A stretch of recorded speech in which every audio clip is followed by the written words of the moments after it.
Hello students, I am doctor Heena और आज हम कंटिन्यू करेंगे interaction of gamma radiation with matter.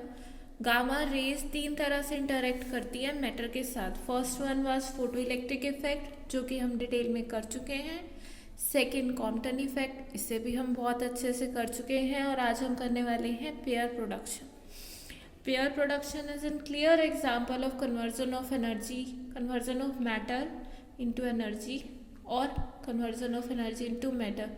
क्या होना चाहिए आपके अकॉर्डिंग? पेयर प्रोडक्शन, यानी कि पेयर प्रोड्यूस हो रहा है, इसका मतलब एनर्जी है वो मैटर में कन्वर्ट हो रही है। So it is a third mechanism by which gamma rays interact with the matter. Okay, so let's start.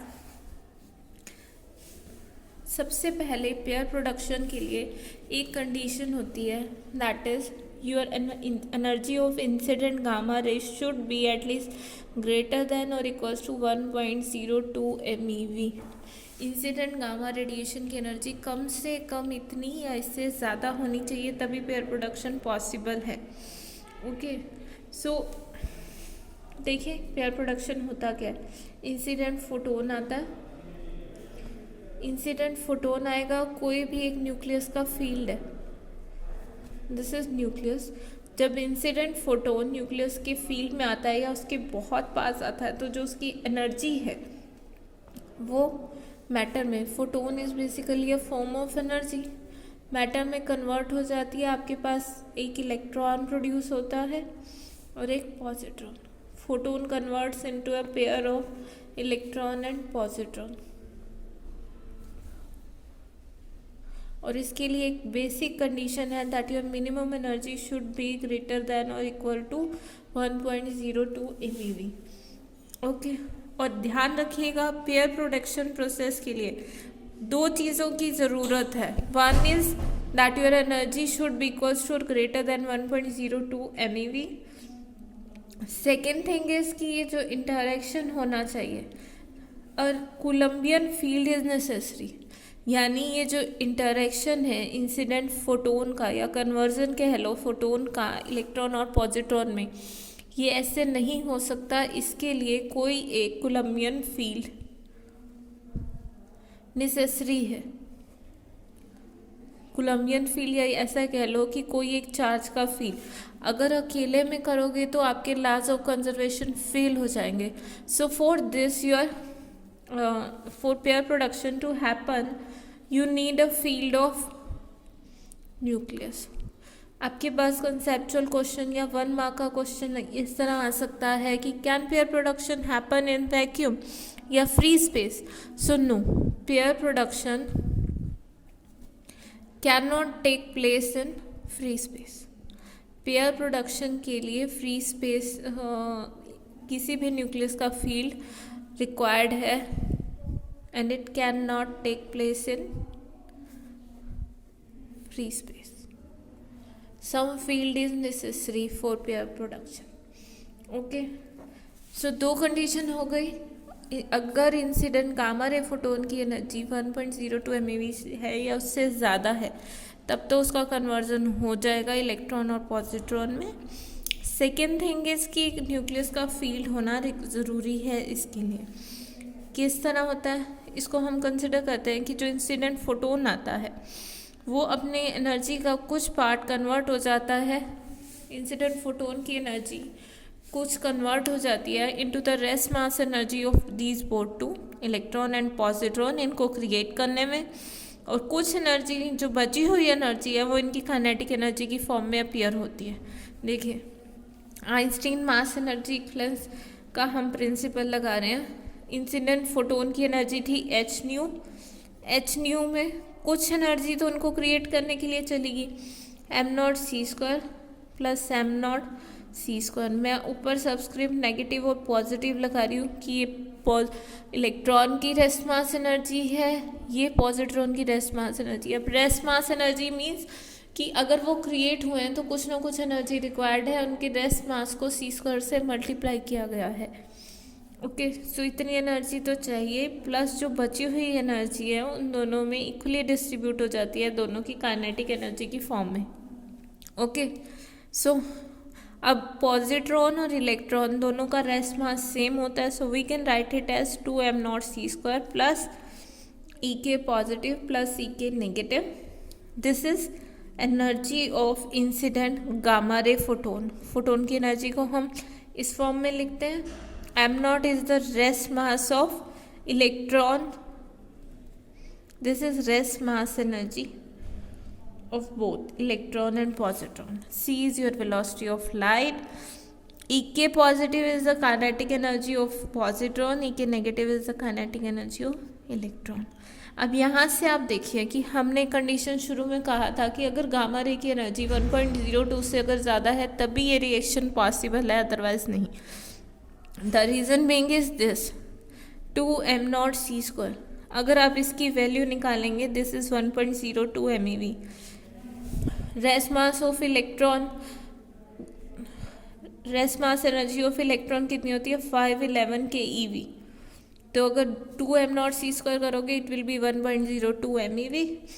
सो यहाँ से ये इसीलिए ये कंडीशन आई कि अगर इंसिडेंट फोटोन की एनर्जी कम से कम इतनी है तो इतनी एनर्जी तो रिक्वायर्ड है ना क्रिएट करने में. अगर उनको जस्ट आपको प्रोड्यूस ही करना है कि वो दोनों प्रोड्यूस हुए और रेस्ट में है. सो इसीलिए कहते हैं अगर इंसिडेंट फोटोन की एनर्जी इससे कम है तो वो पॉजिट्रॉन और इलेक्ट्रॉन को क्रिएट ही नहीं कर पाएंगे. और दोनों की क्रिएशन क्यों ज़रूरी है?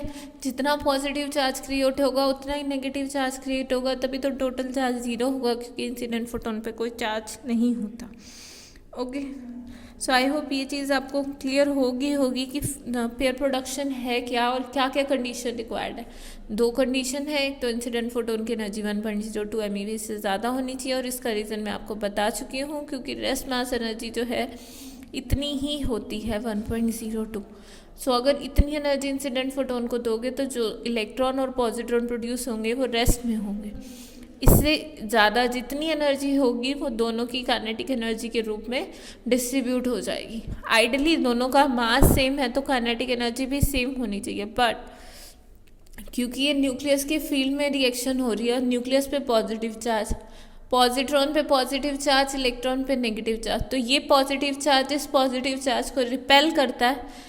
उस वजह से क्या होता है, आपके पास इसकी एनर्जी इससे थोड़ी सी ज़्यादा हो जाती है इलेक्ट्रॉन से, स्लाइटली मोर, क्योंकि वो उसको रिपेल करता है. ओके, सो आई होप ये चीज़ आपको समझ आ गई होगी. इसकी जो एक्सप्लेनेशन है कि पेयर प्रोडक्शन हमने पढ़ तो लिया इस तरह से होता है, बट इसकी एक्सप्लेनेशन की एनर्जी मास में किस तरह कन्वर्ट हो रही है, कहाँ से ये इलेक्ट्रॉन और पॉजिट्रॉन आ गए, इसकी जो एक्सप्लेनेशन है वो डिराक ने दी थी, और इस एक्सप्लेनेशन को आप डिराक थ्योरी भी कहते हैं. पेयर प्रोडक्शन को डिराक थ्योरी से आप एक्सप्लेन कर सकते हैं कि किस तरह आपकी एनर्जी जो है वो मास में कन्वर्ट हो रही है. देखिए, डिराक ने अज्यूम किया था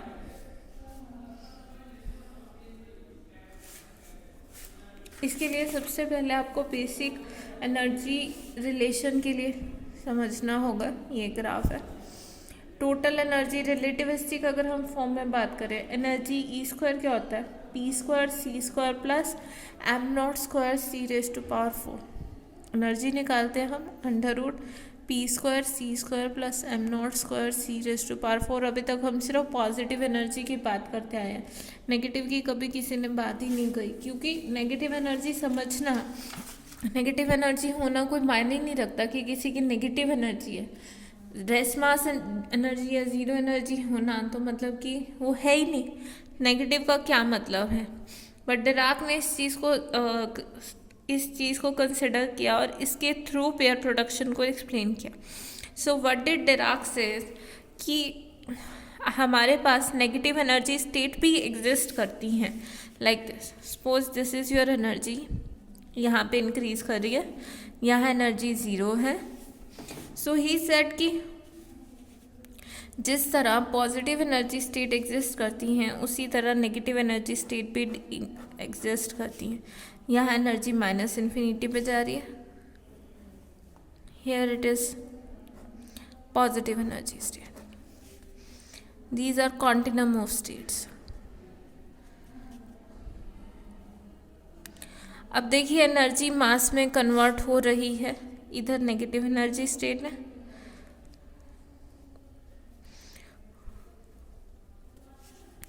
this is plus m naught c square and this is minus m naught c square and this gap is twice of m naught c square. Okay, so ये डिराक का graph है. देखिए ये चीज़ समझना, ये चीज़ सोचना ही कितना मुश्किल है कि ये नेगेटिव एनर्जी स्टेट्स है. दूसरा, अगर मान लीजिए आप एक लेमन है और मैं कह रही हूँ एनर्जी मास में कन्वर्ट होगी. मास एनर्जी में कन्वर्ट होता है, कुछ ना कुछ आपने रियल लाइफ में देखा भी हुआ है और एनालाइज भी किया हुआ है कि मास एनर्जी में किस तरह से कन्वर्ट हो जाता है. बट एनर्जी का मास में कन्वर्ट होना, यानी ये मास कहाँ से आ रहा है, कहीं ना कहीं तो एग्जिस्ट करता होगा. तो वो चीज़ डिराक ने नेगेटिव एनर्जी स्टेट से एक्सप्लेन करने की कोशिश की. पी इज मोमेंटम, मोमेंटम की मिनिमम वैल्यू क्या होती है, 0. बट रेस्ट मास कभी भी 0 नहीं होता इलेक्ट्रॉन के केस में. सो ही सेड कि for P is equals to 0 दो स्टेट एग्जिस्ट करती है, minus M not C square plus M not C square. और जैसे जैसे पी की वैल्यू आप बढ़ाते जाते हैं ये एनर्जी दोनों साइड पॉजिटिव और नेगेटिव साइड बढ़ती जाती है. नेक्स्ट क्वेश्चन माइंड में ये आता है कि अगर ये नेगेटिव एनर्जी स्टेट एग्जिस्ट करती हैं अकॉर्डिंग टू डिराक, आज तक एक्सपीरियंस क्यों नहीं की और कहाँ है ये एनर्जी. सो डिराक ने अजम्पशन ली थी कि ये नेगेटिव एनर्जी स्टेट एग्जिस्ट करती हैं but these are completely field.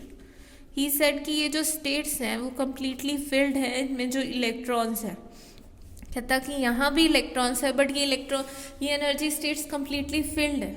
Okay, मान लिया उसकी अजम्पशन की नेगेटिव एनर्जी स्टेट होती है और वो कम्प्लीटली फिल्ड है इलेक्ट्रॉन से, बट ये दिखती क्यों नहीं है.